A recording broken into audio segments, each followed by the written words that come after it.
Buonasera. A nome dell'Associazione per la Costituzione di San Daniele del Friuli do il benvenuto a tutti coloro che si sono collegati in audio e in video sul nostro sito e sui canali Facebook e YouTube. Questa sera siamo al terzo incontro della 10ª edizione di Una vita spesa per la legalità, quest'anno dedicata a uomini e donne del Covid.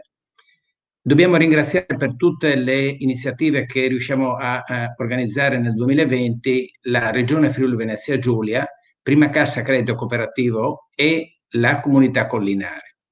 Con noi quest'anno, insieme, abbiamo organizzato questa serie di incontri sugli uomini e donne del Covid con i Lions di San Daniele. Passo la parola al dottor Beltrame per la presentazione degli ospiti e della serata. Grazie. Sì, grazie Paolo, è stato un piacere collaborare con l'associazione per queste riunioni. Io sono qui come presidente del Lions di San Daniele, un Lions Club di San Daniele, un Lions storico, ha appena compiuto 50 anni. Il Lions, per chi non conosca l'attività, è la principale, la più grande associazione laica di service nel mondo. Sono 1.400.000 soci, 47.000 club, siamo presenti in oltre 200 paesi e aree, e i service sono tutti attività di volontariato per la salute, per la comunità, per l'ambiente, per la scuola, per i giovani, con gli scambi giovanili. Ogni socio può partecipare all'attività in tutto il mondo, per quello è Lions International.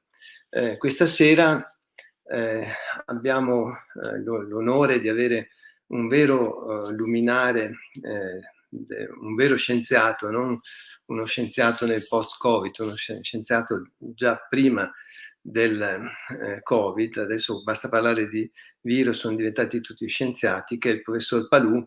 Però il professor Palù verrà intervistato da un amico, il professor Paolo Pauletto. È un amico che è una persona curiosa e molto attenta alle cose, ed è stato anche il tramite con cui io faccio il medico, e prima di me il dottor Peressutti, che era stato contattato dal professor Mocchi per queste iniziative, ci ha aiutato a contattare il professor Palù per questa serata. Ma il professor Pauletto non è solo il tramite, è anche un clinico espertissimo e a sua volta uno scienziato, come si direbbe adesso. È stato professore ordinario di medicina interna all'Università di Padova, professore ordinario, per chi bazzica un po' l'università sa cosa vuol dire. È stato direttore dell'unità operativa e del Dipartimento di Medicina Interna Cafoncello di Treviso. Cafoncello di Treviso è un ospedale veneto. Attualmente è presidente dell'ospedale riabilitativo di alta specializzazione di Motta di Vivenza, ed è direttore sanitario del centro medico San Biagio di Fossate e Portogallo, dove io opero, quindi è il mio capo indirettamente, o perlomeno controlla i guai che io faccio. E oltre a questo anche dell'Università Castrense di San Giorgio di Nogaro.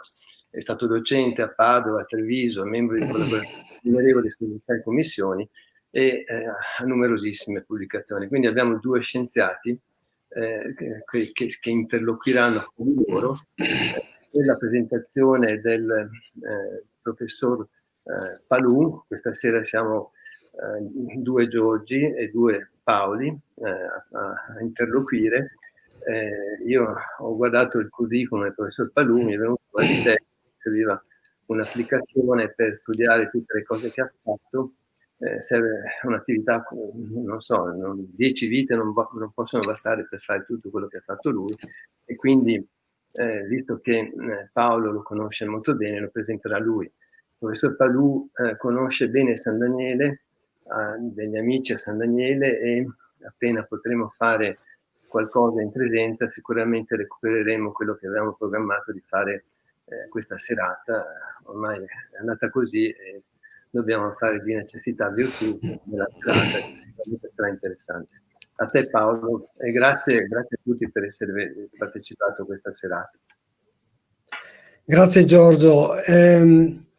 Innanzitutto ringrazio per l'invito l'associazione nella persona del professor Paolo Mocchi, i Lions nella persona del dottor Giorgio Beltrame, e sono lieto di essere qui e per noi è un piacere e un privilegio avere Giorgio Palù che ci parla di questa epidemia che sta veramente mettendo a dura prova i sistemi sanitari nazionali di molti paesi, perché come giustamente ha detto Giorgio Beltrame, il professor Palù è un virologo vero e lo testimonia il suo curriculum, però a me in questo momento preme anche dire che, conoscendolo da parecchio tempo, non è soltanto uno scienziato che ha passato il suo tempo chiuso in un laboratorio pur con molti o moltissimi meriti. In realtà è una persona che ha svolto molte attività, specialmente in ambito accademico, di grande peso.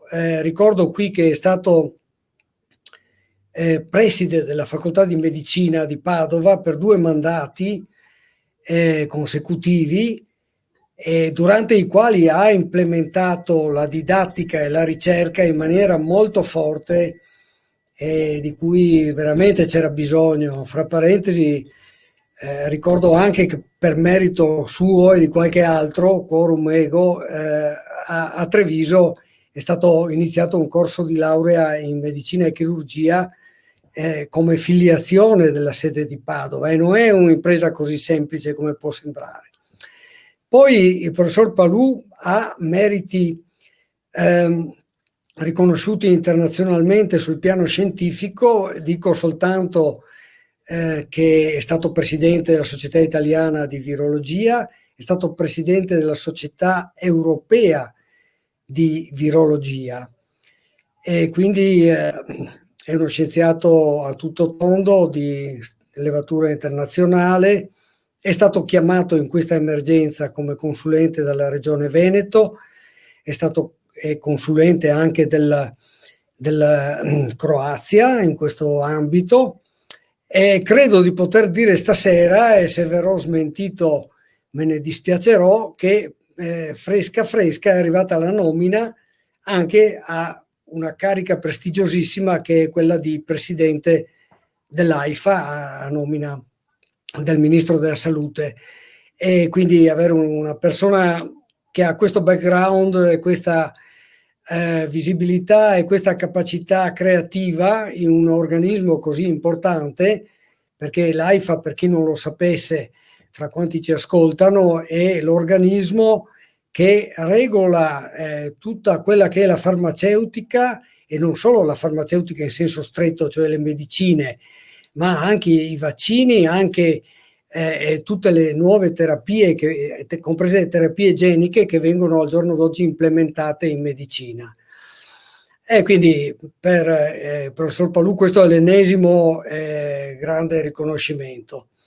Noi avremo anche il privilegio di averlo a disposizione per circa un'ora, mentre di solito negli spot televisivi i minuti lasciati agli esperti sono veramente pochi, sono scampoli di discussione, e invece noi questa sera potremo approfondire con le domande che l'uditorio potrà avanzare vari aspetti, anche i più semplici, che riguardano la malattia da coronavirus che ci ha colpito. Giorgio, io inizierei, se tu sei d'accordo, già facendoti una domanda, e poi andremo avanti con altre domande e sentiremo quelle che ci fanno anche i nostri partecipanti, il pubblico. Bene, allora la prima domanda è legata un po' al fatto che in estate la speranza, che era stata da più parti indebitamente sollevata, era che, come per altre epidemie come la MERS o la SARS, anche questa avesse una tendenza all'autolimitazione. Non è stato così, e quindi la mia domanda è questa: si prospetta una forma endemica, e intendo dire una forma con la quale dovremo confrontarci di anno in anno, che resterà sempre fra di noi, e quindi saremo forse costretti a vaccinarci di anno in anno come facciamo per l'influenza comune.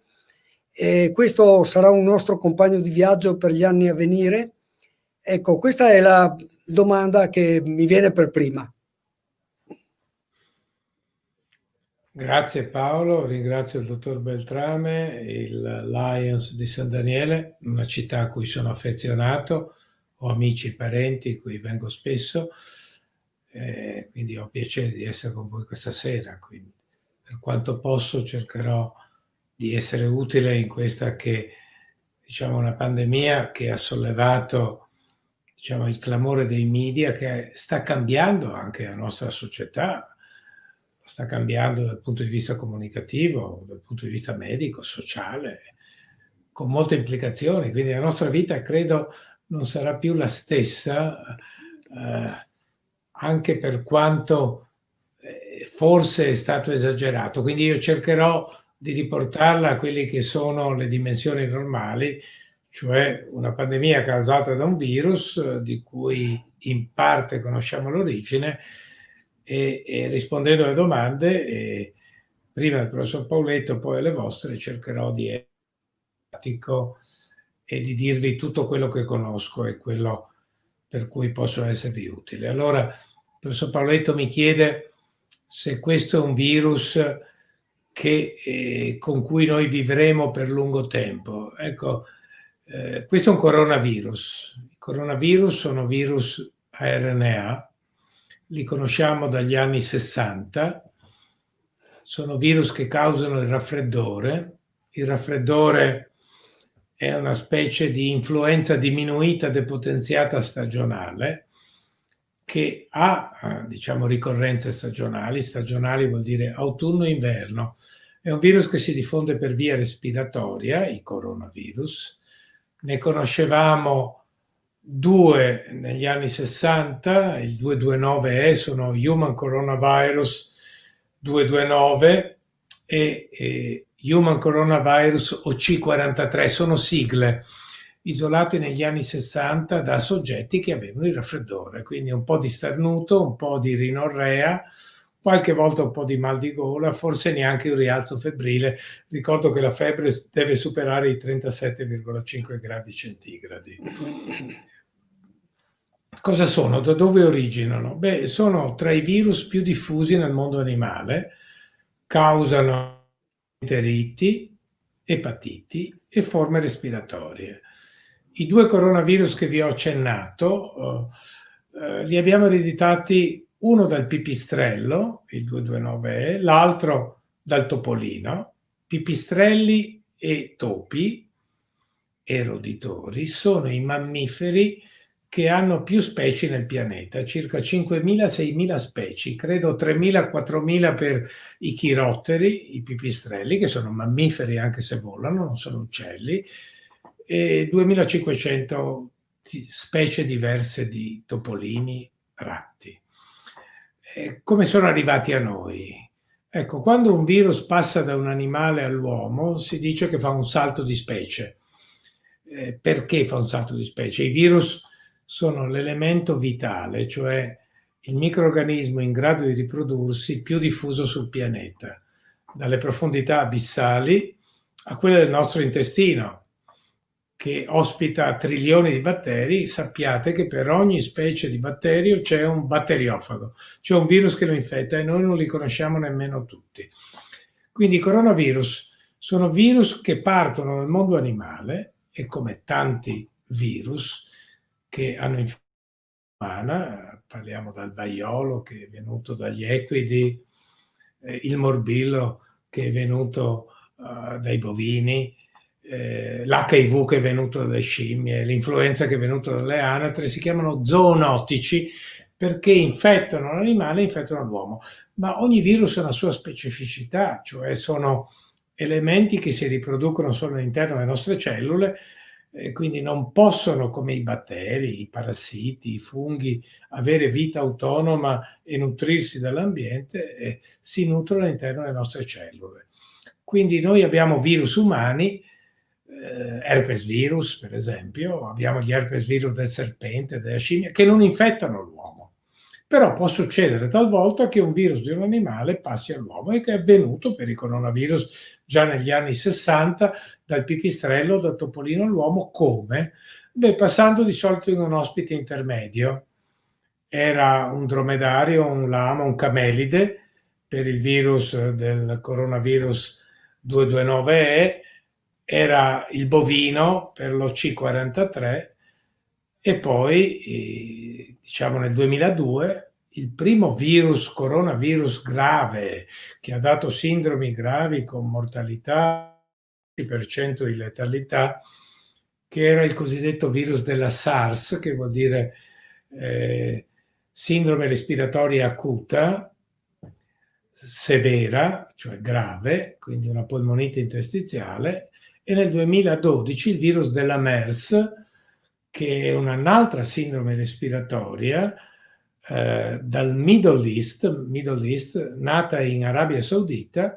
Erano tutti virus del pipistrello in origine, che sono passati, il virus della SARS nella civetta delle palme, un animale che vive nel sud-est asiatico, e il virus della MERS nel dromedario. In Arabia Saudita, soprattutto le persone di un certo censo hanno i dromedari, che li tengono come diciamo marcatore del loro status, ma anche per le gare di corse, e quindi sono uno status symbol, e sono passati all'uomo. Ricordo che la SARS è cominciata a marzo del 2002 nel Guangdong, che è una provincia meridionale del cinese, ha avuto origine dal mercato di animali vivi. I cinesi usano gli animali vivi, dai pipistrelli alle anatre, ai maiali, li tengono tutti assieme, ed era passato in un ospite intermedio che palme, e si era trasferita nel Guangdong, e poi un medico del Guangdong, a una cerimonia nuziale, diciamo in primavera del 2002 al Metropole Hotel di Hong Kong, l'ha trasmessa a un suo collega cinese, ma di passaporto canadese, che nel giro di una settimana ha infettato oltre 200 tra medici e infermieri dell'ospedale universitario di Toronto. Una sindrome respiratoria con una mortalità del 10%, quindi grave. La MERS invece ancora maggiore, del 36%. Cominciate tutte nella primavera 2002-2012, estinte nel giro di un anno. Perché un virus si estingue? Perché quando passa da un animale all'uomo probabilmente non trova le condizioni naturali, perché un virus è un parassita obbligato alle nostre cellule. Senza le nostre cellule non cresce, non si moltiplica, diversamente da batteri o da protozoi o da funghi o da parassiti che hanno vita autonoma. Quindi non ha interesse a uccidere l'ospite solitamente, perché se uccide l'ospite si estingue. Ma se un virus fa un salto di specie così improvvisa, può succedere che sia altamente letale.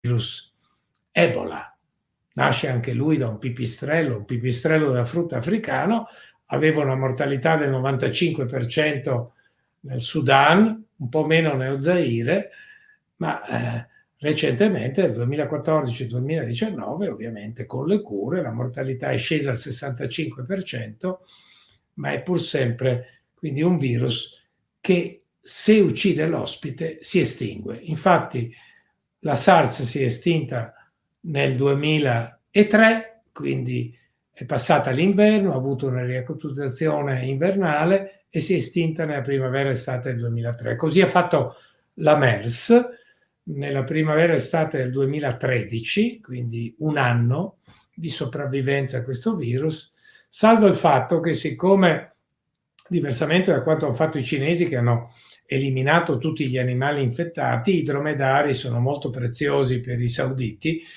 e qualche piccolo focolaio è rimasto acceso sia in Arabia Saudita che in Sud Corea. Quindi un virus è un parassita obbligato alle nostre cellule. I virus che noi abbiamo, vi ricordo che il 10% del nostro genoma è costituito da sequenze di retrovirus, sono virus che solitamente negli animali da esperimento causano tumori, tutti con noi da 5 milioni di anni. abbiamo virus persistenti nel nostro organismo. Basta pensare all'herpes simplex, che ce l'abbiamo da bambini, poi ritorna, allo zoster, che ritorna, che prima è varicella, che acquisiamo da bambini, poi diventa herpes zoster, altri virus erpetici che rimangono con noi per tutta la vita. Quindi noi abbiamo virus che vivono con noi e che tendono a resistere con noi. Ecco, SARS e MERS si sono estinti. Cosa succede invece a questo virus? Beh, questo virus, diciamo che è un coronavirus che assomiglia al virus della SARS e della MERS, perché dà la stessa sintomatologia, quindi una sindrome respiratoria molto grave. Ecco, ha infettato oltre 55 milioni di persone. Al momento sono con una letalità, quindi abbiamo 1.400.000 decessi, che vuol dire una letalità intorno al 2,5% sui casi confermati. Però sappiamo, ecco, che il virus SARS-CoV-2, così si chiama, anch'esso con un'origine dal pipistrello, al 96% di sequenza genomica identica ai virus che infettano il pipistrello, è all'80% identico al suo precursore, che è il virus SARS-CoV-1 del 2002, beh, ecco, questo virus, diversamente dai virus della SARS e della MERS, che in tutto hanno infettato 10.000 persone nel mondo nel giro di un anno, 2002, 2003, 2012, 2013, hanno causato una 7.000 morti, l'altra 2.800 morti. Quindi, ma poi sono spariti. Beh, questo virus ha infettato oltre 54 milioni di persone. Perché? Perché è un virus che è molto contagioso, ha lo stesso recettore del virus della SARS e anche di un virus del raffreddore, che è stato scoperto nel 2005 a Rotterdam, è un coronavirus, si chiama NL, che sta per Netherlands 63.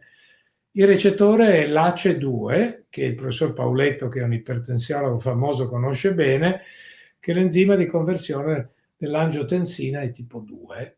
Quindi, però, diversamente dagli altri coronavirus, ha un'affinità molto elevata per questo virus, per questo recettore, scusate, così elevata a livello nanometrissima, 40 o 50 volte superiore a quella del virus della SARS, con cui è un'omologia dell'80%. Non solo, ma questo virus, se ha un'origine nel pipistrello, non è più in grado di infettare il pipistrello, riconosce solo il recettore umano, quindi altamente contagioso, così contagioso appunto da diffondersi con grande velocità, con, diciamo, un indice o un numero di riproduzione intorno a 3, che vuol dire che un soggetto infettato ne infetta altri 3 nel tempo in cui alberga il virus, e con un tempo di replicazione o di duplicazione dei casi che all'origine era di circa 3 giorni, quindi molto contagioso, ma fortunatamente meno letale di quanto i virus e di quanto ci dicono i dati. Cosa vuol dire? La letalità come si calcola? Non si calcola certo sul numero di positivi. I positivi oggi si fanno con i cosiddetti tamponi, ma non possiamo tamponare tutta la popolazione del mondo. Non solo, sappiamo che l'80-90% dei soggetti sono asintomatici o paucisintomatici e quindi nessuno manifesta le caratteristiche cliniche sintomatologiche di questo virus, che sono non solo forme respiratorie, ma nella fase protratta gastroenteriche, a livello renale, a livello cerebrale, quindi, o addirittura una forma iperacuta con una sindrome infiammatoria che porta anche a disturbi di tipo tromboembolico, con sindromi iperacute come che sono l'embolia polmonare, che porta rapidamente a morte. Quindi questo virus, se studiato dal punto di vista della diffusione, e lo si può fare solo misurando gli anticorpi e quindi le persone che sono state infettate, beh, allora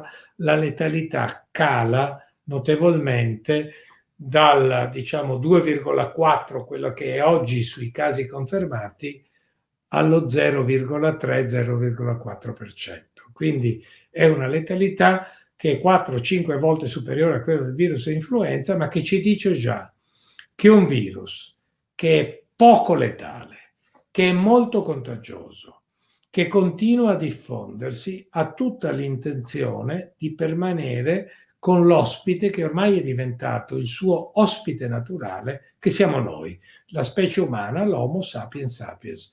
Quindi un virus con queste caratteristiche possiamo dire, per analogia con altri virus che hanno dato pandemia, è un'infezione che interessa tutto l'orbe terracqueo e quindi che colpisce milioni di persone, come in questo caso, un virus con queste caratteristiche tende a diventare endemico. Cosa vuol dire? Endemico o pandemico. Demos in greco vuol dire popolo, en vuol dire all'interno della popolazione, pan vuol dire tutta la popolazione del mondo, endemico vuol dire che rimane con noi, e forse questo virus rimarrà con noi per generazioni future, come è avvenuto per altri virus pandemici di tipo respiratorio, perché si diffonde per via respiratoria, quindi ha una prevalenza stagionale autunno-invernale, che sono i virus dell'influenza. Sapete, ne abbiamo avute 3 pandemie nel secolo scorso. Nel 1918 la spagnola con 50 o 100.000 morti, non sappiamo esattamente. Nel 1957 l'asiatica con 2 milioni e mezzo di morti. Nel 68 l'Hong Kong con 1,5 milioni di morti. E nel 2009 abbiamo avuto la K1N1, la cosiddetta variante suina, con circa 1 milione di morti nel mondo. Ecco, quindi questi virus oggi sono ancora presenti e ogni stagione, soprattutto il virus, l'H3N2, che è diciamo il discendente del virus Hong Kong, e l'H1N1, discendente della spagnola, che era sparita nel mondo quando è comparsa l'asiatica, ma è ritornata nel 77, da allora non ci hanno più abbandonato. Paolo, penso di averti risposto, quindi sì, questo virus credo diventerà un virus endemico. Al momento è un virus pandemico. Ricordo che tutte le pandemie sono durate al massimo un paio d'anni. Certo, grazie per questo bellissimo excursus che riepiloga anche un po' la storia di questi virus e di queste malattie che hanno prodotto. Tornando un po' all'attualità e ai temi dibattuti a livello anche di grande pubblico, volevo farti una domanda sul fatto che in primavera mi innervosivo sentendo che eravamo presi come eravamo additati da qualcuno in Italia come l'esempio mondiale che tutti seguivano. Io avevo qualche perplessità. Di fatto oggi la Germania, che ha 83 milioni di abitanti, ha avuto un lockdown morbido e non pesante come il nostro, e per una scelta politica chiara che è stata fatta, e lamenta decessi per poco più di 12.000 persone. Noi che abbiamo 60 milioni di abitanti sappiamo quanto pesante sia il blocco che noi ci siamo dati, abbiamo oltre 43.000, viaggiamo credo verso i 44.000 decessi. Allora questa eterogeneità, poi andiamo meglio di altri paesi come l'Inghilterra, per carità, ma colpisce la differenza che c'è fra la mortalità per 100.000 abitanti da noi e in Germania. Allora le pecche del nostro sistema chi è del mestiere le conosce bene. La mia domanda è questa: partendo da un'osservazione del genere, secondo te quali sono le spiegazioni per questo hiatus, questa differenza enorme che c'è fra noi e un sistema come quello tedesco che conosciamo essere efficiente, no? Molto efficiente? Allora, la Germania a oggi ha 885.000 casi e 13.850 decessi. Oggi 1.346.000 casi e 48.570 decessi. Se guardiamo la prima fase della pandemia, quella che va da febbraio, ma il virus con tutta probabilità, c'è scritto nel suo genoma, circolava già da settembre del 2019, se guardiamo a febbraio avevamo 35.000 decessi a febbraio, alla fine del lockdown, diciamo. Quindi abbiamo cominciato a marzo, abbiamo finito a maggio. Ecco, già a fine di maggio avevamo 35.000 decessi e 250.000 casi confermati. Casi confermati vuol dire positivi, non vuol dire quella che era la vera diffusione del virus. Beh, se tu calcolavi allora la percentuale, la letalità la calcolavi sui casi confermati, era del 14%, un vero record mondiale. Quindi oggi invece, se noi la consideriamo sui casi che hanno avuto un esito, cioè l'esito clinico, che è guarigione o morte, sono 546.800 casi, i 48.570 decessi fanno un 9,5-10% di letalità, che non è il record mondiale, ma siamo secondi al Messico e al Belgio. La Germania invece viaggia oggi con 1,56% di letalità su 885.000 casi, e già all'inizio, diciamo, era sempre intorno a questo numero, 1,5-2%. Se guardiamo la letalità, cioè mondiale, è intorno al 2,4%. Quindi noi stiamo detenendo un altissimo record. Quindi inutile che diciamo che siamo stati bravissimi, anzi, hanno imparato tutti da noi come bisognava non fare. E perché questo tasso è elevato? Perché ci trasciniamo il tasso iniziale, quello che è stato nella prima fase della pandemia, cioè da febbraio a maggio-giugno, quando i casi sono cominciati a calare. Diciamo che l'incremento esponenziale c'è stato da febbraio. Vi ricordo che il lockdown è iniziato a marzo, il 14 di marzo, si è chiuso dopo a maggio e diciamo dopo 14 giorni a marzo abbiamo raggiunto a fine marzo l'apice, poi è cominciato a calare e siamo arrivati a luglio, non dico all'azzeramento, ma a pochi casi quotidiani. Perché questo? Beh, devo dire in larga misura, mi dispiace dirlo, ecco poi qualche lombardo mi criticherà, ma il 50% è dovuto alla Lombardia. La Lombardia, uno, per ragioni, diciamo, antropologiche, di inurbamento come centro metropolitano, è la regione che è più densamente popolata, 10 milioni di abitanti, e vi ricordo che in Lombardia c'è stato, non solo a Vo, il primo focolaio a Codogno, e la Lombardia è una realtà ben diversa, quindi a Codogno poi i malati sono trasferiti a Bergamo e a Pavia, con le conseguenze che tutti sappiamo, quindi non c'erano presidi sufficienti, ma devo dirvi, ecco, un parametro importante medico qual è? Il parametro importante è, uno, l'incidenza cumulativa che fa gli effetti, perché più il virus circola, più abbiamo casi gravi e più abbiamo mortalità dovuta al virus, no? Ma ovviamente da un altro lato c'è il sistema sanitario. Il sistema sanitario lombardo come è organizzato?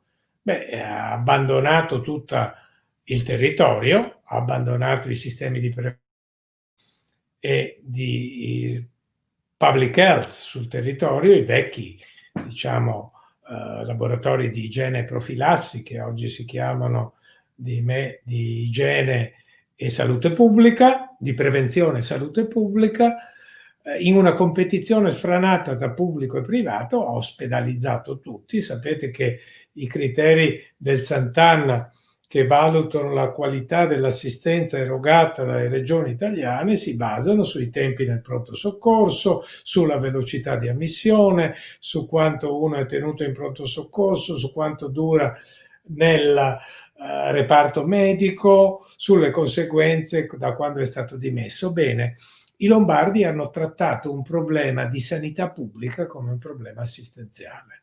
Vi ricordo che a Bergamo sono stati ricoverati tutti i soggetti con sindrome, con manifestazioni cliniche, i medici non avevano respiratori, ma nella Lombardia, assieme al Piemonte, alla Liguria, all'Emilia, alle Marche, sono queste 5 regioni che clusterizzano dal punto di vista, diciamo, statistico, hanno avuto 1. Alta incidenza, alta mortalità, ma soprattutto alta occupazione dei posti intensiva, e ricordo che in Italia avevamo 5.000 posti letto in terapia intensiva contro i 35.000 della Germania, rapportati ai 100.000 abitanti erano 6,5-7 contro 25-30 della Germania federale. Il Regno Unito aveva 3.500 posti letto in rianimazione, quindi 5 posti letto per 100.000 abitanti, inferiori alla Romania. Quindi questo ha fatto sì che il parametro più importante, che diciamo, ho pubblicato con alcuni colleghi di Roma, sono statistici e matematici, è 1. Disponibilità di posti letto, 2. Occupazione di posti letto, quanti sono occupati, 3. Se si eccede il numero di posti letto disponibili per i pazienti. E la Lombardia ha ceduto di gran lunga. E se uno guarda l'eccesso e lo misura come area sopra la curva, in questo caso, si vede che questo è il parametro fondamentale che ha causato la letalità. Quindi il 50% della letalità, se non 60%, nelle prime fasi è dovuto ai decessi in Lombardia. Ricordatevi le immagini televisive, le le ambulanze, eccetera, eccetera. La Germania, cosa è successo in Germania? Un altro dato importante dal punto di vista epidemiologico era che l'età media dei soggetti positivi, stiamo parlando di positivi, un positivo vuol dire quello che col test molecolare denuncia la presenza di RNA virale. Bene, l'età media nella prima fase era di 65 anni. 65 anni. La mortalità nel 90% riguardava soggetti dagli 80 anni in su. In Germania cosa è successo? Si erano infettati tutti i giovani, un'età media molto più bassa. Non è che, diciamo, è vero che in Italia abbiamo una aspettanza di vita tra le più alte al mondo, credo sia la seconda o la terza dopo il Giappone, ma tu Paolo sai meglio di me. Non è che la Germania si differenzi di molto, sarà per 2 anni, ecco, da noi è 82, credo per i maschi, 85, 86 per le femmine. Ecco, non è tanto quello. È che in Germania chi si è infettato? Si sono infettati da subito i giovani. Quali giovani? Quelli che andavano alle feste natalizie, quelli che andavano a sciare in Baviera nel Tirolo e quelli che ovviamente avevano minori conseguenze, perché da noi invece si sono infettati gli con morbosità 2 o 3, quali ipertensione, ancora una volta siamo nel tuo campo, diabete, patologie degenerative, eccetera. Quindi questa è la causa principale. Quindi noi paghiamo lo scotto, diciamo, della prima fase, o come si dice oggi, prima ondata, che considero non si sia mai estinta, perché non si è mai azzerata da noi, diciamo, la circolazione del virus. L'unico paese dove si è azzerata nel giro di 100 giorni è stata la Cina, paese dove il virus ha avuto origine. Ecco, quindi questa è la differenza importante. Quindi Germania, giovani all'esordio. Seconda cosa, 35.000 posti letto in rianimazione, non hanno avuto bisogno. Da noi, Lombardia e Veneto, Piemonte, tutte regioni tranne il Veneto. Ecco, il Veneto in questo si distingue nettamente perché non fa parte del gruppo delle regioni. Il Veneto non ha mai saturato i 500 posti letto che aveva in rianimazione. Oggi ne ha quasi 1.000, quindi non è arrivato mai a superare i 400-410 posti. Quindi questi sono i parametri importanti da misurare riguarda parametro letalità, quindi quello che tu mi hai detto, credo di averti risposto.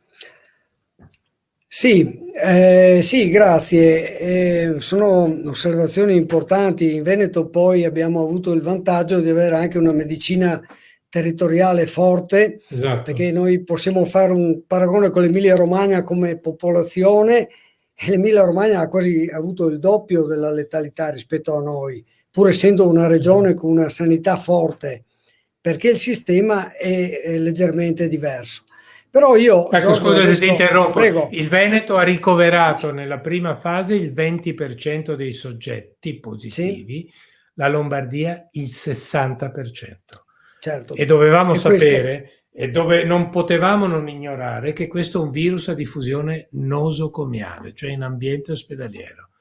E a Bergamo i medici non avevano né le protezioni individuali, non c'erano respiratori, non solo si sono infettati, hanno pagato un alto tributo i medici e lo hanno esportato in comunità. sì, certamente. Dunque, qui io volevo farti una domanda che si allaccia a un'altra domanda che ci viene da chi è collegato con noi. In particolare la signora Lucia Portolano ci chiede come si può prevenire questo virus. Io volevo farti una domanda su alcune molecole che vengono sperimentate come Remdesivir, che sono già approvate, come il Bamlanivimab, che è uno scioglilingua, che è l'ultimo arrivato.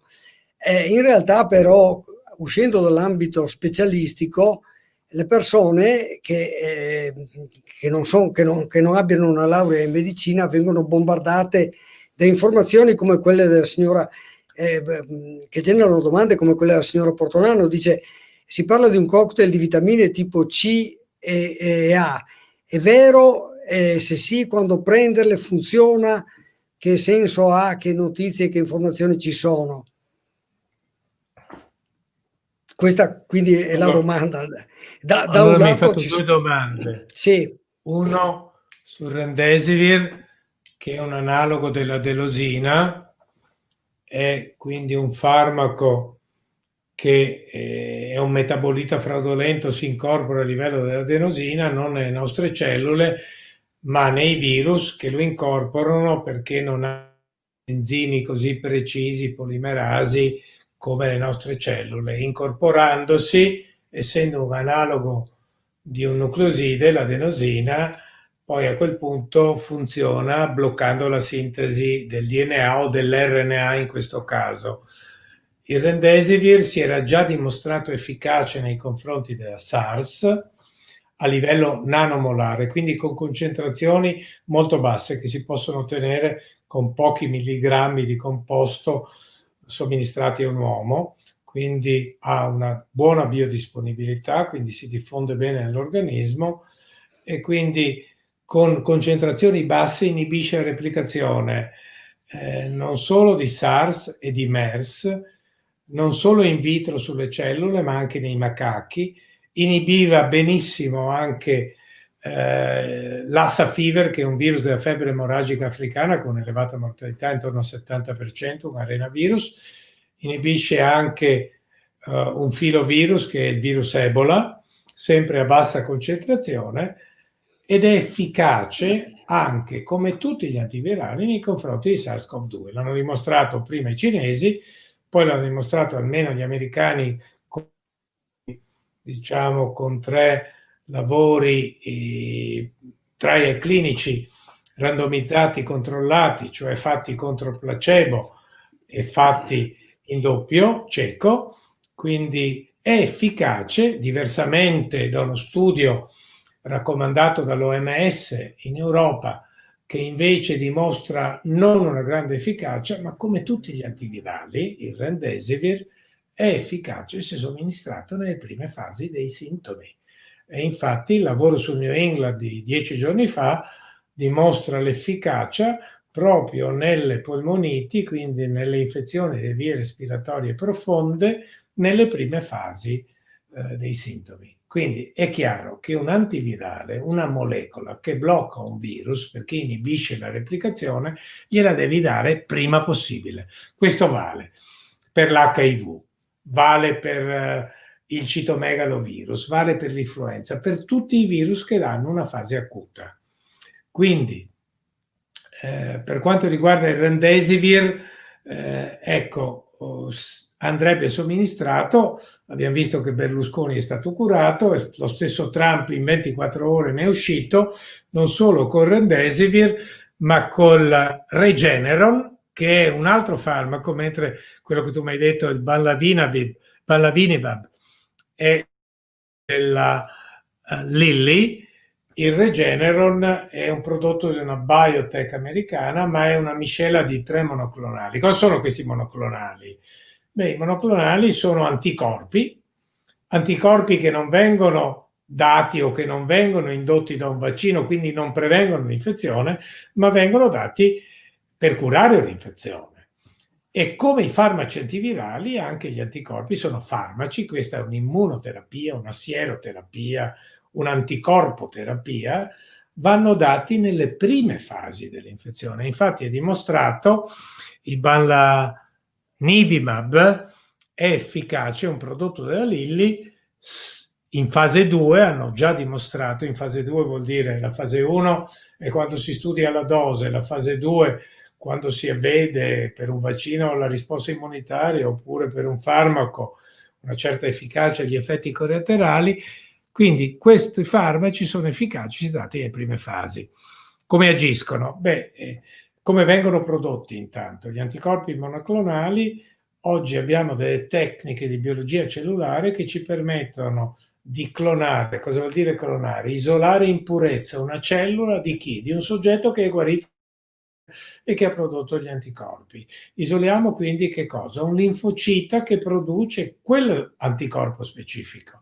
E poi cosa facciamo? Quando l'abbiamo identificato, cloniamo il gene, lo purifichiamo e lo facciamo esprimere magari dai batteri in quantità che direi quasi industriale. Quindi siamo in grado con questi anticorpi di controbattere cosa? La diffusione di un virus. Ma certo che se il virus è già diffuso perché non è nelle prime vie respiratorie oppure è arrivato ai polmoni, ma soprattutto se si è già diffuso agli organi interni, ecco, un virus a quel punto è difficile controllarlo perché si diffonde da cellula a cellula e gli anticorpi funzionano meno bene. Quindi questi anticorpi, il Bamlanivimab, scusa una scioglilingue, o il Regeneron, che sono miscele, bloccano che cosa? Bloccano la proteina superficiale del coronavirus, si chiama proteina S, quella che lega il recettore, è quella che è responsabile del riconoscimento del recettore, quindi riconosce le cellule umane, si attacca alle cellule umane e permette al virus di penetrare. Quindi sono farmaci utilissimi che però sappiamo, l'ultimo premio Nobel, il penultimo premio Nobel, l'ultimo è stato dato ai virologi per la scoperta del virus dell'epatite C, il penultimo era stato dato proprio per l'immunoterapia del tumore basata su anticorpi monoclonali. Sono farmaci che costano molto, non sono facilmente disponibili, anche se oggi con tecniche di ingegneria genetica possiamo produrli in quantità semi-industriale, però sono pur sempre molto costosi. Quindi farmaci efficacissimi da usare in alcuni pazienti critici nelle prime fasi dell'infezione, magari in associazione, anzi sicuramente in associazione con Remdesivir, che è l'unico al momento antivirale validato che è efficace, mentre altri come gli inibitori delle proteasi di HIV sono la stessa clorochina o idrossiclorochina che era usata inizialmente, non hanno dimostrato efficacia. Quindi abbiamo oggi una potenzialità di combinare un farmaco antivirale con anticorpi monoclonali in grado di bloccare l'infezione del virus nelle prime fasi. Ecco, direi che questa è oggi la possibilità terapeutica. Credo che presto avremo altre decine di molecole che però devono sottostare alla validazione di fasi cliniche. Giorgio, sì, chiarissimo, grazie. Quindi non ce la caviamo con cocktail di vitamine facilmente trovabili in Scusami, non ti ho commercio. risposto. Sì, ma Non ti ho risposto. Ecco, sono sappiamo che dati la funzione delle aneddotici. vitamine, soprattutto la vitamina E, anche la vitamina D, quelle che hanno capacità antiossidanti, hanno un certo effetto sui virus, ma come questo anche composti nutraceutici come derivati del selenio, poi abbiamo il resveratrolo, fenoli, sapete che si trovano anche negli alimenti, nel vino, in sostanze, nei mirtilli, in tutte quelle frutte rosse. Ecco, una certa attività antivirale ce l'hanno perché bloccano quel meccanismo che è la produzione di radicali che il virus, ovviamente crescendo tumultuosamente in una cellula, produce e danneggia l'organismo con quel meccanismo. Quindi è un effetto antivirale indiretto, però ecco, non c'è nessuna prova che funzionino in studi clinici Giorgio, controllati. stanno fioccando domande, allora io cerco di fare una rapida sintesi perché non abbiamo ancora moltissimo tempo. Volevo trascinarti un momento sul campo dei vaccini, che è molto discusso, è molto discutibile. L'uso, due parole sull'utilità della vaccinazione anti-influenzale comune per quest'anno, che valenza può avere, e poi abbiamo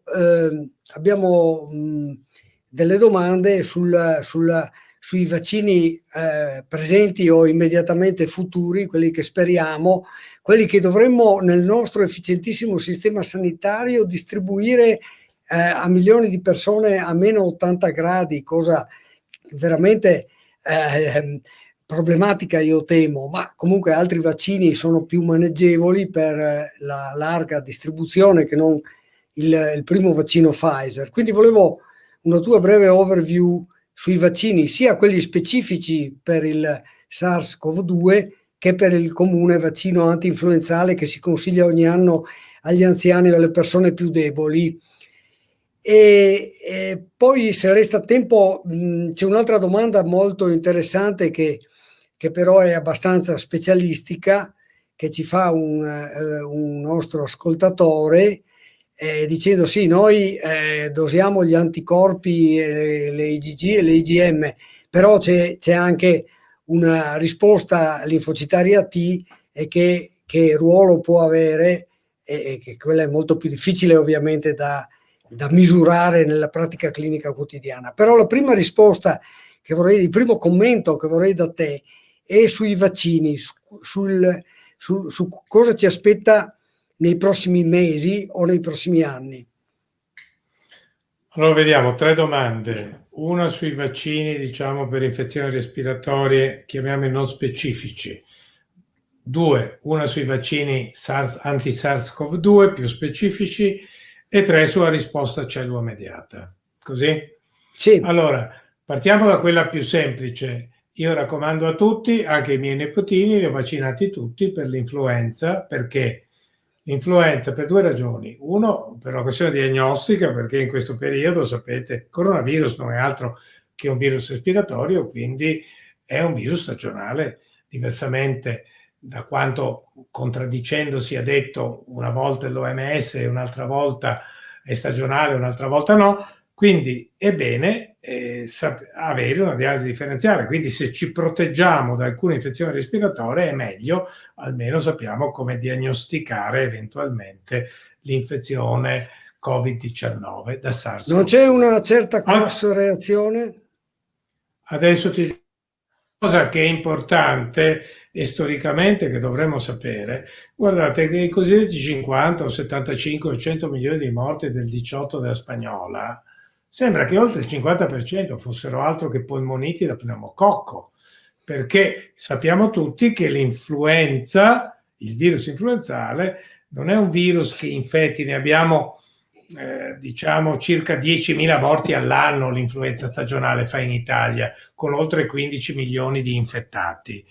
Però se guardassimo bene, sono 800.000 le vere polmoniti interstiziali dal virus, il resto sono complicanze batteriche. Quindi quello che io raccomando a tutti è la vaccinazione per lo pneumococco, che è una vaccinazione non obbligatoria come l'Haemophilus nei bambini, ma è consigliata, e nell'adulto invece era gratuita fino ai 65 anni fa, fino ai 65 anni, quindi è bene farsela anche per evitare complicanze e sovrainfezioni batteriche che si possono sempre avere con un'infezione polmonare, tanto più se questa è un'infezione causata da un virus che invece predilige l'interstizio e gli alveoli diversamente, perché il recettore, l'ACE2, è presente proprio negli pneumociti, quindi nelle cellule dei nostri alveoli respiratori, quindi nella parte profonda dei polmoni. Allora, per quanto riguarda il vaccino dell'influenza, suggerirei agli anziani, quello che ho fatto io stesso, di usare un vaccino adiuvato. Perché un vaccino adiuvato? Il Fluad contiene squalene, ci sono vaccini ancora con adiuvanti più potenti che la sialolipide A. Il lipide A cos'è? È l'endotossina detossificata, ma è il più grande stimolante dell'immunità dopo il BCG, che è il cosiddetto bacillo di Calmette-Guerin, il vaccino della tubercolosi. Quindi è possibile che l'immunizzazione con vaccini che inducono una forte risposta immunitaria non solo specifica ma anche naturale, perché hanno degli adiuvanti, quindi macrofagi, infiammazione, ci proteggano. E ci sono degli studi, un lavoro su Cell appena uscito, che dimostra appunto che vaccini come il BCG proteggono da varie infezioni respiratorie di virus, inclusi il coronavirus. Ecco, questo per quanto riguarda la prima domanda. Quindi è bene vaccinarsi per due ragioni. Uno, per poter fare una diagnosi precisa se casomai tra 15 giorni o un mese non sappiamo se è Covid-19, se è influenza, pneumovirus, se è adenovirus, se è bocavirus, se è respiratorio sinciziale, almeno vacciniamoci per l'influenza, che sappiamo che ogni anno colpisce milioni di persone, anche se sembra che nell'emisfero australe, dove era inverno 6 mesi fa, si sia poco diffusa, quindi probabilmente non avremo un grosso impatto dell'influenza, lo speriamo. Per quanto riguarda i vaccini specifici anti-CoV-2, ne abbiamo di diversi, su piattaforme le più diverse. Quello cinese, il primo cinese, era un vaccino ucciso come il vaccino della poliomielite di Salk.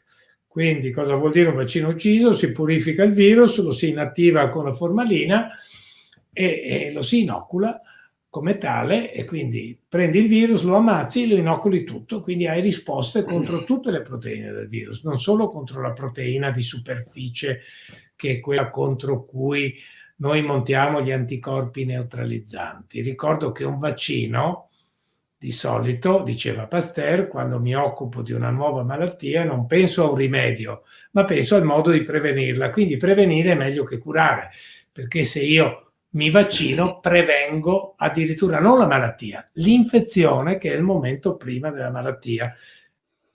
Anche per Covid-19, che 90-95% tra pauci sintomatici e asintomatici, ricordo quello che diciamo ai nostri studenti, che infezione non vuol dire malattia.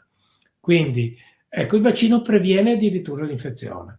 Quindi quelli di SARS-CoV-2, a parte quelli ucciso cinese, poi ci sono vaccini con proteine ricombinanti, che è sempre la proteina di superficie, perché quella permette al virus di attaccarsi e di infettare, quindi se io produco anticorpi contro quella proteina induco un'immunità sterilizzante, cioè vuol dire che impedisco al virus di entrare nel mio organismo. Poi ci sono piattaforme che usano il DNA. DNA quale? Il gene che codifica la proteina di superficie, oppure quelli che conosciamo, il DNA è quello della GlaxoSmithKline con Sanofi Pasteur, e poi ne abbiamo due che invece non si basano sul DNA ma direttamente sull'RNA, l'RNA messaggero, cioè quel gene che è in grado di far esprimere, una volta che arriva nella cellula, la proteina di superficie. e quelli che conosciamo, che conoscerete anche voi, sono la Pfizer, vaccino Pfizer-BioNTech, che è un'azienda biotecnologica tedesca, e Moderna, che è il primo vero allestimento vaccinale. Moderna lo aveva pronto a distanza di 10 giorni da quando è stata pubblicata la sequenza, a fine gennaio, 5 sequenze del genoma di SARS-CoV-2, aveva già sintetizzato i nucleotidi, cioè l'RNA che codifica per la proteina S. E poi abbiamo altri vaccini su altre piattaforme, che è il vaccino AstraZeneca, Jenner Institute, Oxford, che è basato su vettori virali. Cosa sono questi vettori?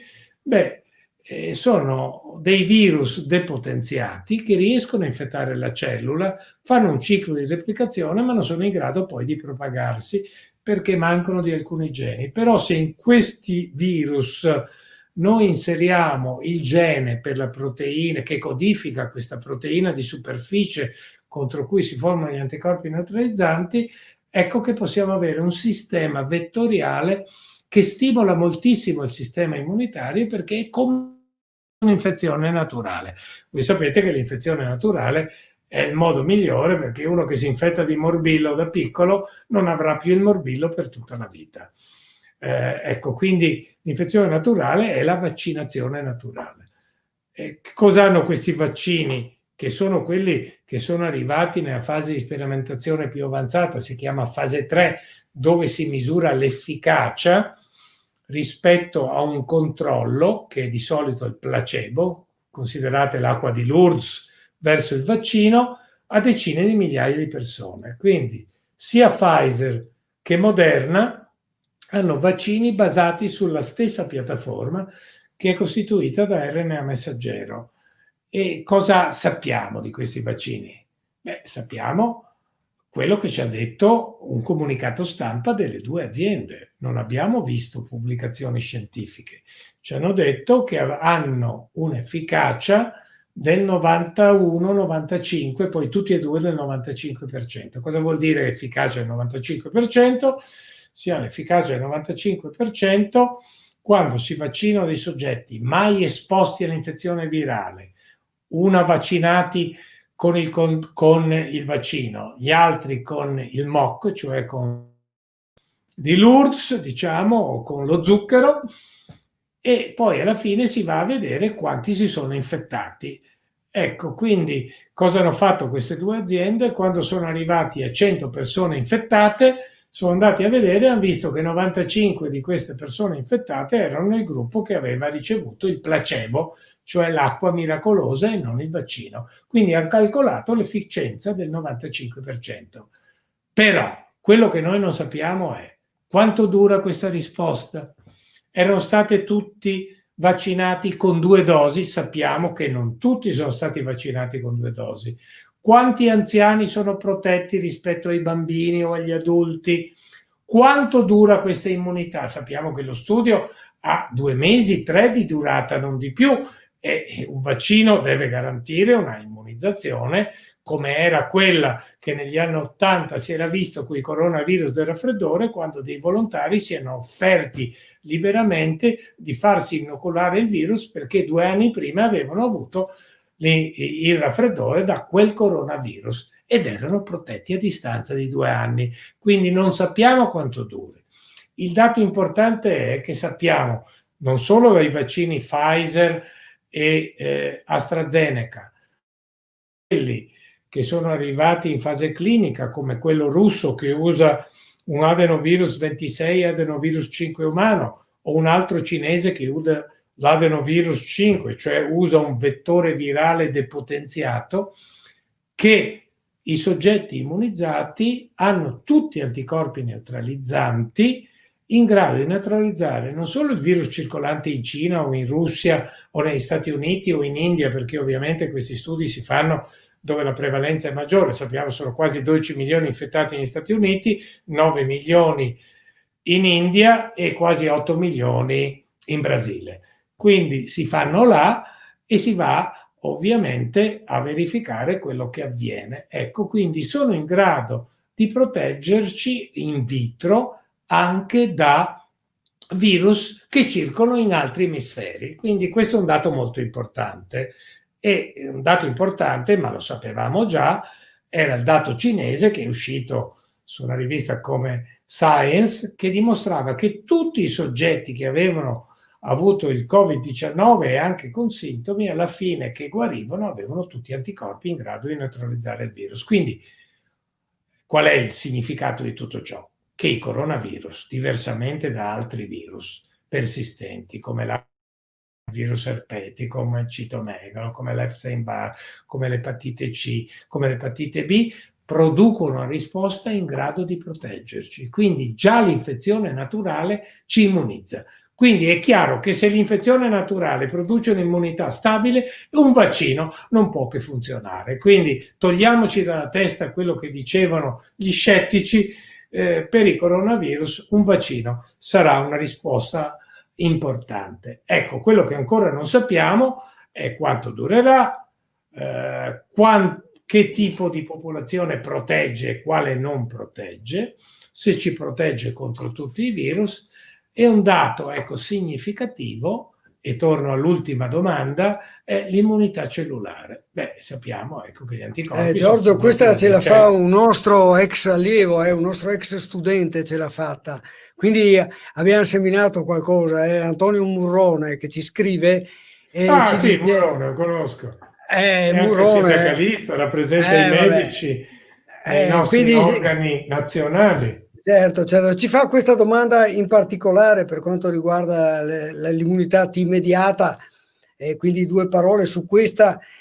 Prima di chiudere penso che valga la pena di farle, anche perché bisogna soddisfare le domande dei vecchi allievi. L'immunità degli anticorpi, ecco, è fatta anche, tutta l'immunità si basa su una risposta cellulare, ecco, sono i linfociti B, le plasmacellule, ma anche i linfociti B hanno bisogno degli altri linfociti T per avere un aiuto a produrre più anticorpi.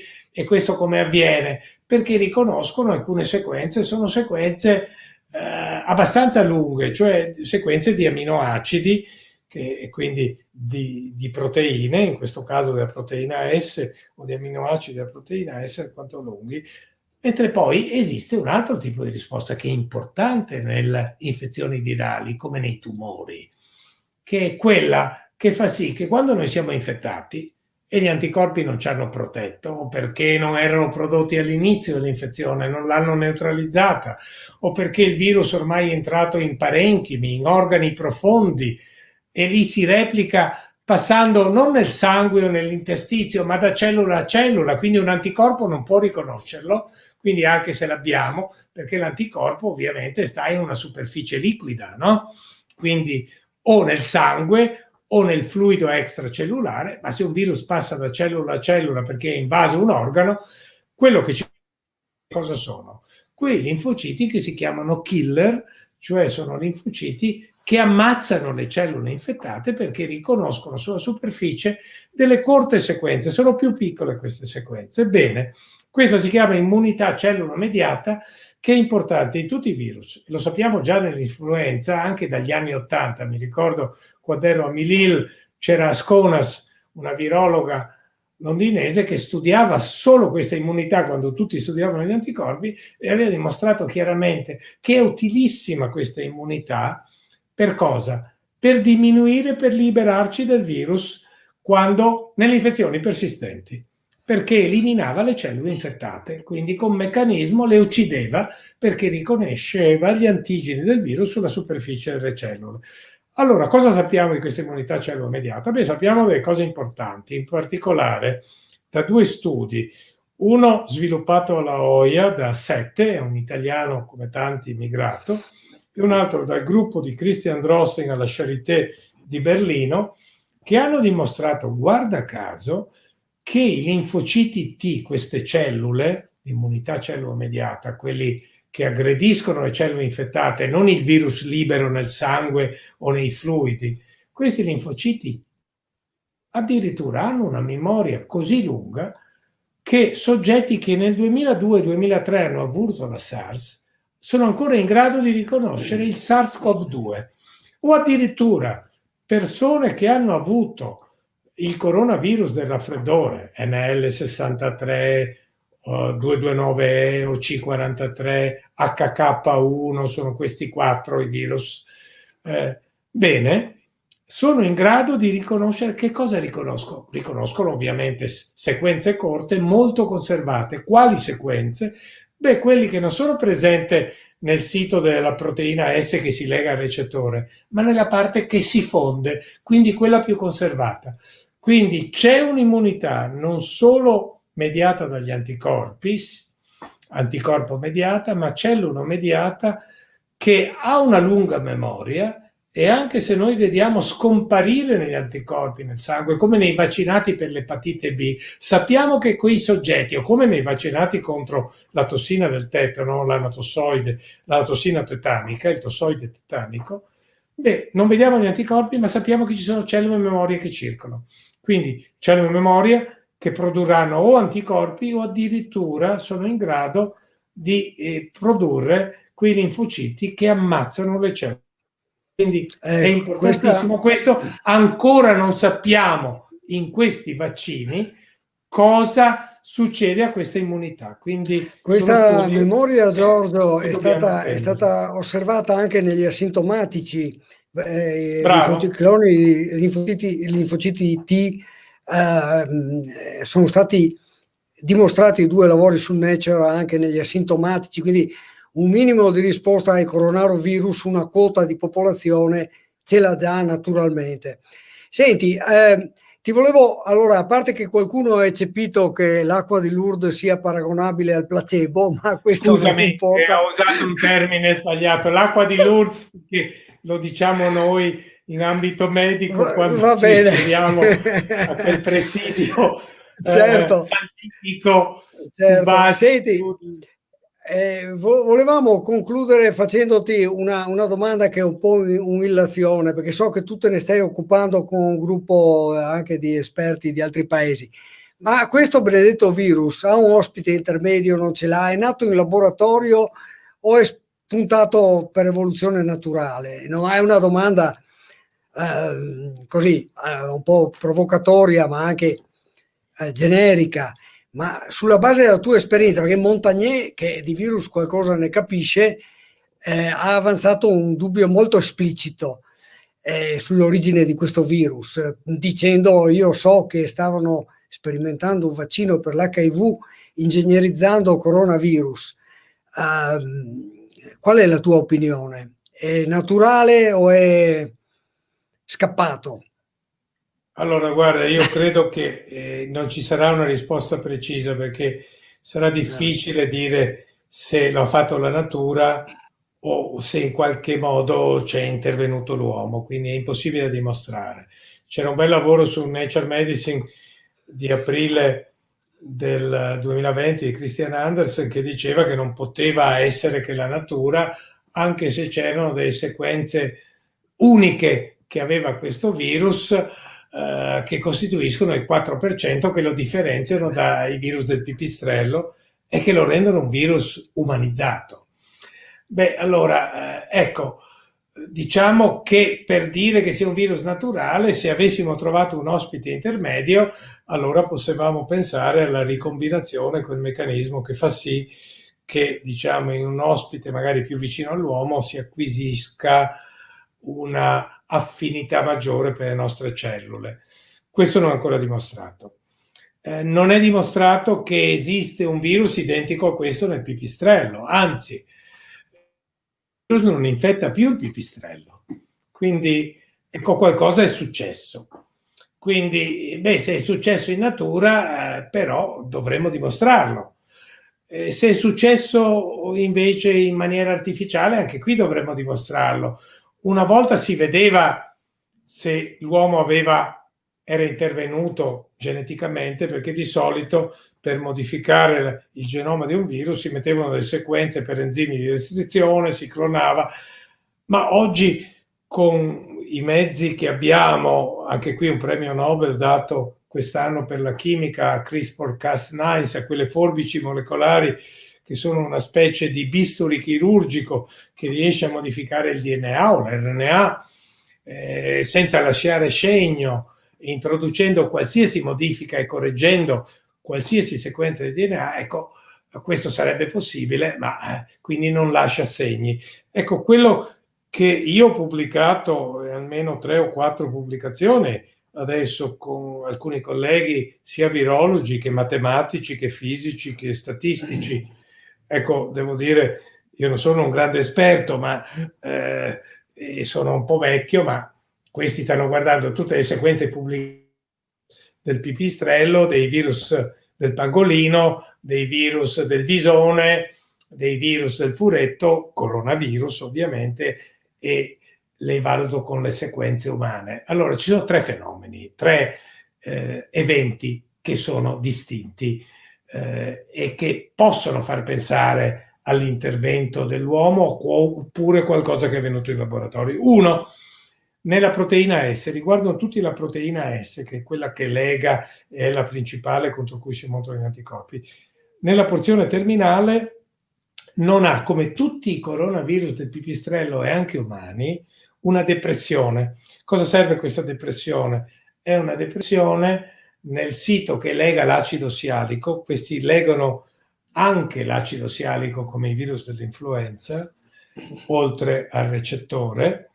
E questa depressione serve a far cosa? A proteggere questi virus dal riconoscimento degli anticorpi. Quindi se ci fosse stato un passaggio in un ospite intermedio, non avendo questa depressione, questo virus si sarebbe estinto, cosa che non è avvenuta. 2, nel sito che lega il recettore tra gli aminoacidi 450 e 480 ci sono delle sequenze che sono sottoposte normalmente a pressione selettiva, ma non si sono mai modificate in milioni di casi nel passaggio da uomo a uomo. Quindi cosa vuol dire? Questo è stato un evento unico che fa sì che il virus infetti solo le cellule umane e non infetti più le cellule del pipistrello. Come questo sia avvenuto? Beh, se avessimo l'ospite intermedio, quella sarebbe una spiegazione, altrimenti dovremmo ipotizzare qualcosa di diverso. Terzo, c'è un altro sito importante, sempre nella proteina S, che si situa tra 2 porzioni, quella che lega il recettore e quella che fonde con le membrane cellulari. Noi sappiamo che questa è una proteina di fusione, come l'emaglutinina del virus influenzale, che prima in una porzione lega il recettore, in un'altra degli aminoacidi idrofobici che gli permettono di interagire con le membrane idrofobiche delle nostre cellule. Bene, tra queste 2 subunità ci sono 5 aminoacidi unici, sono una prolina, 3 arginine e una alanina, che guarda caso sono un sito unico per digestione di una proteasi, che è un enzima che si trova nelle cellule umane, è una furina, si chiama TMS PPR2, che guarda caso è stata studiata e pubblicata anche da degli oncologi padovani che dicono che questo enzima è altamente espresso perché è sotto controllo androgenico nei maschi, ma non è espressa nei soggetti che sono stati operati di cancro della prostata, che sono in terapia ormonale androgeno soppressiva e che sono meno soggetti all'infezione da SARS-CoV-2.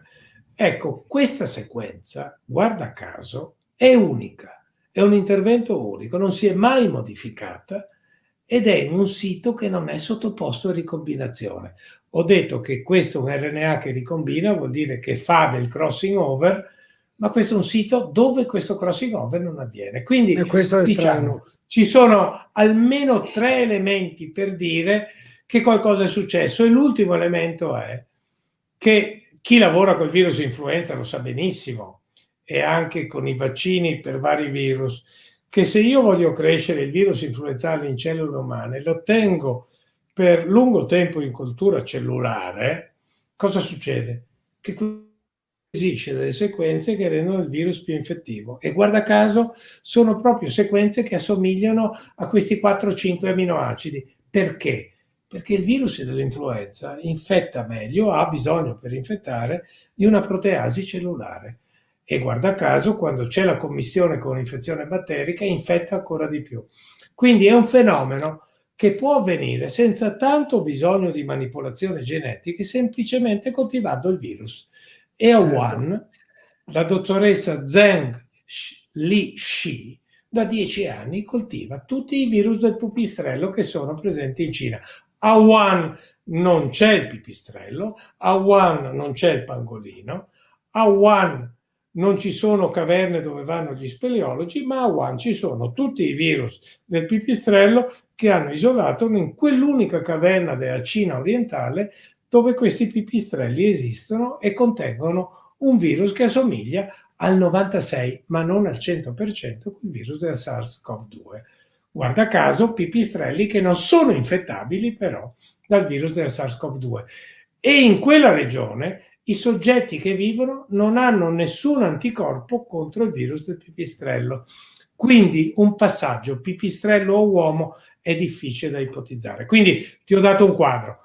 Non potremo mai dire se è natura o lo ha fatto l'uomo, però ti posso semplicemente dire che basta coltivare un virus del pipistrello in cellule umane per lungo periodo che hai modificazioni genetiche naturalmente.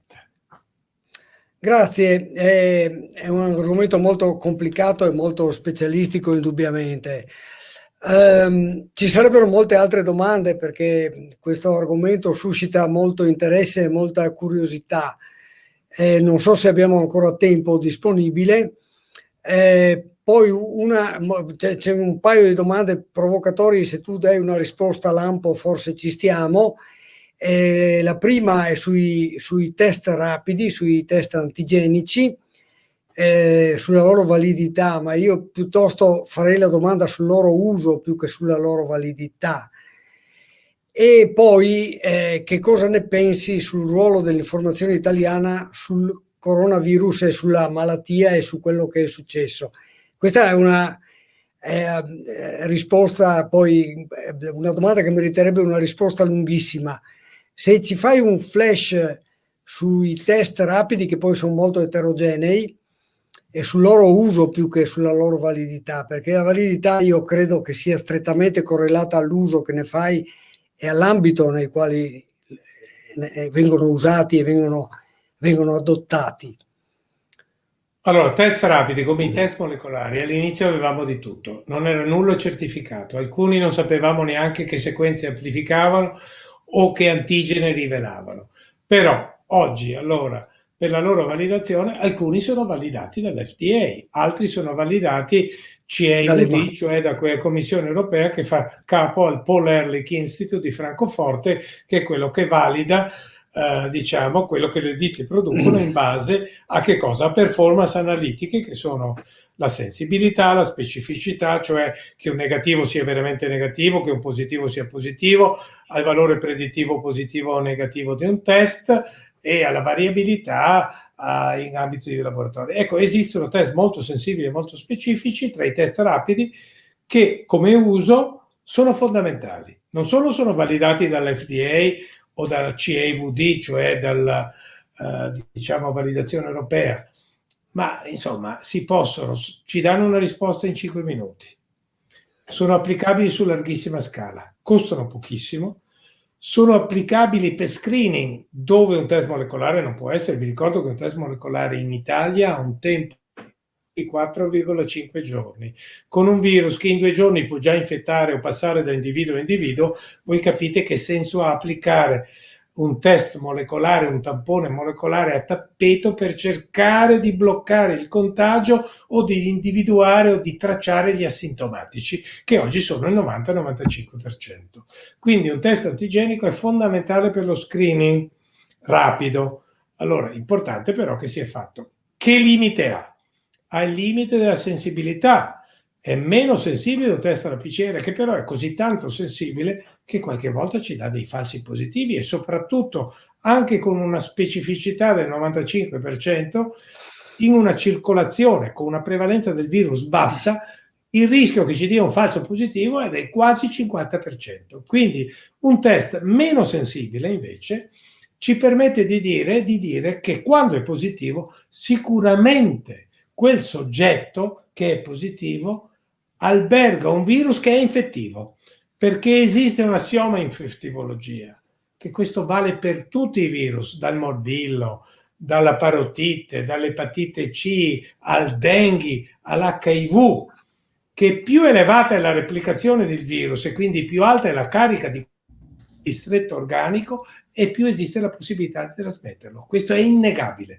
Mentre non esiste la stessa correlazione tra carica virale e replicazione e sintomi, perché un soggetto tranquillamente asintomatico, e sono, guarda caso, quelli che contagiano i super diffusori, i super spreader, sono adolescenti che hanno carica virale e sono del tutto asintomatici, mentre i bambini sembrano trasmettere affatto.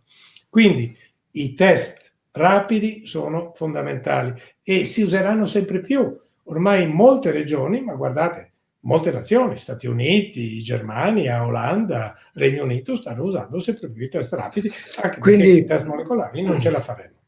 Quindi abbiamo fatto una scelta oculata in Veneto, partendo per primi probabilmente su questa strada. Ma l'ha fatta il Veneto, l'ha fatta il Lazio, la Toscana, certo, la Sicilia, certo. Ormai ci sono... Oltre l'ha fatta l'Olanda e il Regno Unito. Sì, ci sono ormai una decina di regioni. No, la seconda era la comunicazione. Sì, era una domanda giornalistica, ma anche mia, una curiosità per chiudere. Cos'è fluito agli italiani di comunicazione dagli schermi, dai mass media, dalla carta stampata? Secondo te il nucleo dell'informazione che abbiamo ricevuto è corretto, è adeguato? C'è stata una sovra o sotto valutazione del fenomeno? Sono state passate diciamo delle pillole lenitive nella grande comunicazione? Qual è il tuo parere? Allora, mi faccio un po' di pubblicità. Uscirà a gennaio il mio libro sui tipi di Mondadori, che si chiama Le cause di una pandemia, e poi sono riflessioni, cioè il virus che ci ha cambiato la vita. Ecco, riflessioni di un virologo, di uno scienziato. Ecco, questo è il libro. E ha 2 capitoli. Uno riguarda, a parte l'origine del virus, i virus, la storia e scienza. Sono 2 capitoli che riguardano la comunicazione ai tempi del Covid e la saga dei virologi, che rispondono alla tua domanda. Quindi estensivamente descrivo questo fenomeno. Ecco, te lo dico in sintesi.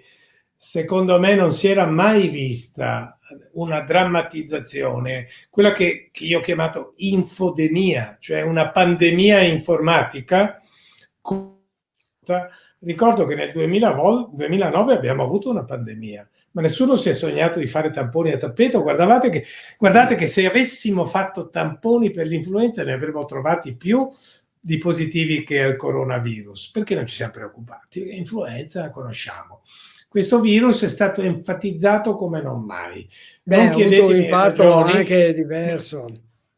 Forse ha avuto anche un impatto diverso in assoluto. Assolutamente, comunque è il primo coronavirus pandemico. Ecco, perché... Come impegno delle strutture sanitarie, voglio dire, come impegno delle strutture sanitarie. Ha avuto un impegno, non era l'influenza e aveva conseguenze diverse, anche se diciamo, ecco, gli studi di sieroprevalenza, quelli veri condotti in Islanda su quasi tutta la popolazione, in Cina, negli Stati Uniti, in Germania, ci dicono, sono quelli che ci danno la vera circolazione di virus, quindi il vero denominatore su cui puoi dire qual è l'indice di letalità. Questo è tra lo 0,25 e lo 0,40%, quindi non è l'influenza, è superiore all'influenza, ma non è sicuramente né SARS, né MERS, né Ebola, quindi certo. Diciamo questo. Quindi abbiamo fatto forse...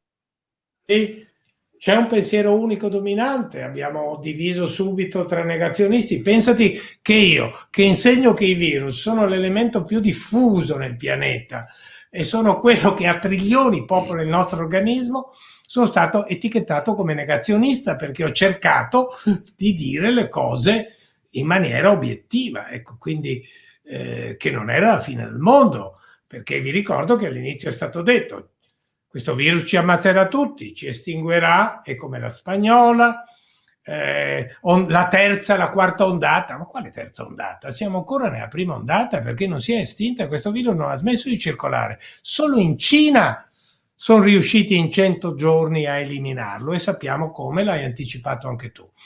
Quindi l'enfasi è un fenomeno da studiare a livello di scienze cognitive. Cosa c'è? Beh, ecco, poi c'è chi fa il complottista che dice: ma questo pensiero medio è stato diffuso in larga parte dagli interessati. Ci sono persone che sulla pandemia speculano.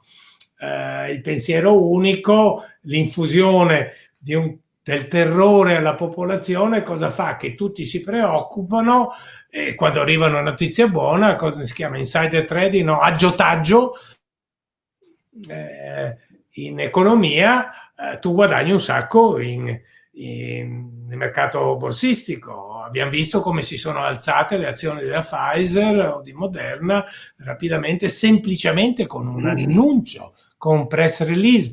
Quindi cosa devo dirti? Che Bill Gates è socio della Pfizer, che la Pfizer non ha accettato i soldi di Operation Warp Speed, quindi l'operazione alla velocità della luce che Trump aveva promosso per finanziare le industrie dei vaccini, per essere più libera di piazzare sul mercato. Insomma, questa parte della cospirazione. Io ti dico che esso è un fenomeno da studiare, che si è infuso terrore nella popolazione, devo dirti in maniera eccessiva, questo lo dico obiettivamente, perché questo virus non è la SARS, non è la MERS, è vero che non è influenza, non è Ebola, non è Nipah, non è tanti virus che abbiamo conosciuto che avevano letalità elevata, però ci ha cambiato la vita, ce l'ha cambiato a livello proprio di relazioni sociali, economiche. Se pensi che la Cina è l'unico paese al mondo che ha un plus nel PIL, e noi oscilliamo tra almeno 10% del PIL, almeno 15%, con 2.600 miliardi di deficit, con un rapporto deficit-PIL del 160%, con una produttività bassissima, ecco, devo dire che tutto questo lo pagheranno le generazioni a venire. Ecco, io in questo momento non posso dirti se tutta storia è certa. Certo che è difficile dare una valutazione obiettiva, però la valutazione obiettiva si va sui dati di morbosità, di letalità, di incidenza e di risposta del sistema sanitario. Ecco, quindi io credo che una lezione importante sarà: uno, cosa abbiamo imparato? Che questo è un problema di sanità pubblica che si risolve a livello territoriale. A livello territoriale cosa vuol dire? Che i medici di medicina generale dovranno svolgere un loro compito, quindi importanza è che avremmo dovuto dare linee guida per la terapia, perché al di là del remdesivir, dei monoclonali e dei vaccini che non tutti disponibili, però abbiamo imparato che eparina a basso peso molecolare, un po' di desametasone, dato nelle fasi per i pazienti ospedalizzati e trattati a casa, questi pazienti hanno intasato i corsi. In Lombardia li hanno ricoverati tutti, medicina scolastica, medicina territoriale, e soprattutto che l'informazione a farla non siano i giornalisti che vengono passati dalla cronaca nera al Covid, dovrebbero essere dei scientific communicator, esperti di medicina e di scienza, che dicono le cose per quello che sono. Ne abbiamo pochi, fanno intervenire dei virologi che non hanno mai pubblicato un lavoro su una rivista di virologia e che sono ignoti alla comunità scientifica nazionale e internazionale, passati per virologi. È giusto, non è che il virologo deve avere l'unica parola, perché questa è un'infezione che riguarda l'infettivologo, il pneumologo, l'immunologo, l'internista, il rianimatore. Però ecco, sono passati tutti per virologi e la gente ha detto: ma questi virologi, uno che dice una cosa, uno che dice un'altra, quindi ha creato un caos, un'insicurezza che andava gestita molto meglio. Guarda che in Germania a comunicare era Drosten, che è il virologo della SARS. Nel Regno Unito c'erano Whitty e Wallens, che sono quasi dei premi Nobel, e sono il Chief Medical Advisor e il Chief Scientific Consultant. in America era, come lo sappiamo, Tony Fauci, e da noi, inutile che citi chi sono, ecco, quindi andrà rivista anche la comunicazione scientifica. Ma vedi Giorgio, a noi manca una classe di giornalisti che abbiano una specializzazione, una cultura scientifica, che è un po' un deficit di popolazione in Italia a tutti i livelli scolastici, e quindi di questo si è trattato, perché abbiamo sentito fare domande da intensivista ai virologi, da virologo all'epidemiologo, con uno scambio di ruoli che ha generato confusione anche questo, perché non si era scelto, come giustamente dici tu, l'interlocutore più opportuno. Senti Giorgio, noi dobbiamo chiudere perché siamo andati avanti parecchio nel tempo, ma ci hanno seguiti molti e nessuno ci ha abbandonato, mi pare. Io ti ringrazio per questa bellissima esposizione che hai fatto, che a tratti è anche molto specialistica e molto difficile, ma che comunque ci ha portati con i piedi per terra su un argomento molto difficile e molto coinvolgente dal punto di vista emotivo. Credo che i nostri ospiti, l'associazione, i Lions, spero siano soddisfatti di questa serata, e ripasserei la parola a Giorgio Beltrame o al professor Mocchi per i saluti o le conclusioni. Grazie. Bene, io vi ringrazio, perché è stata veramente una serata, una conversazione, un'intervista, un dialogo molto interessante, molto istruttivo. Insomma, sono molto contento anche di aver collaborato con l'associazione per trovare due interlocutori così qualificati e così bravi e interessanti. A merito di Giorgio Palù, non è mio. Ma sapevo che anche tu eri uno che stimolava bene la conversazione. Giorgio Palù insomma, è un professore notissimo, siete tutti e due della scuola di Padova, e quello è già una cosa importantissima. Io credo che anche il professor Mocchi sia contento che la Lions è riuscito a collaborare con l'associazione, con gli amici dell'associazione. Ricordo solo che abbiamo ancora un meeting, l'ultimo meeting di questa serie di 4 sugli uomini e le donne del Covid, che sarà fra un po', dopo le vacanze. Speriamo che siano delle belle vacanze, cioè il 29 gennaio, con il dottor Roberto Rigoli, che ci parlerà appunto dei test rapidi, e sempre con l'intervistatore, ormai Paolo Paoletto è l'intervistatore ufficiale. Ormai hai trovato una carriera, una nuova carriera. Sto facendo una nuova carriera. Non abbiamo nessun giornalista specializzato, tutti specialisti nelle interviste, così. Sta bene, capirò mestiere. Io ringrazio tutti quelli che non l'hanno seguito in diretta, possono naturalmente seguire su YouTube la registrazione della serata. Credo che abbiamo fatto una cosa istruttiva, è stata anche dei commenti che si vedeva, erano tutti entusiasti e siete stati chiari e esaustivi, come si suol dire. Grazie a tutti e buona serata. Auguri, e poi ci vediamo. Associazione Lions, e mandi a tutti. Appena si può facciamo quel meeting. T'aiuto. Volentieri, volentierissimo. Grazie a tutti, all'associazione Lions e a San Daniele. Grazie ancora, buona serata.